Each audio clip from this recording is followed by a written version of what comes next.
మీరు చూడండి, లోకంలో కొడుక్కి ఇష్టమైంది వండుతుంది అమ్మ, పెడుతుంది.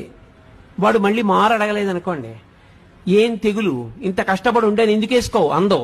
ఏనన్నా బావులేదా, ఏమన్నా తేడాయా, ఇవాళ బాగా రాలేదా, ఏమన్నా తప్పు చేశానా, ఎంత బాధపడిపోతుందండి. రెండో మాట వాడు వేసుకు తినలేదని, నువ్వు తినలేదే, ఏం తినొచ్చావా ఏమన్నా అని ముందు అందో. ఎరా రెండో మాట వేసుకోలేదు, బావులేదా ఇవాళ అంటుంది. అది అమ్మ అంటే. అందుకే అమ్మ సౌందర్యలహరి. ఆమె ఆఖరి ఊపిరి పర్యంతము ఎప్పుడూ నీకు క్షేమాన్నే కోరుతుంది. తల్లికి తండ్రికి ఉన్న చిన్న తేడా కారణం చేత తల్లికి పెద్ద స్థానం ఇచ్చారు.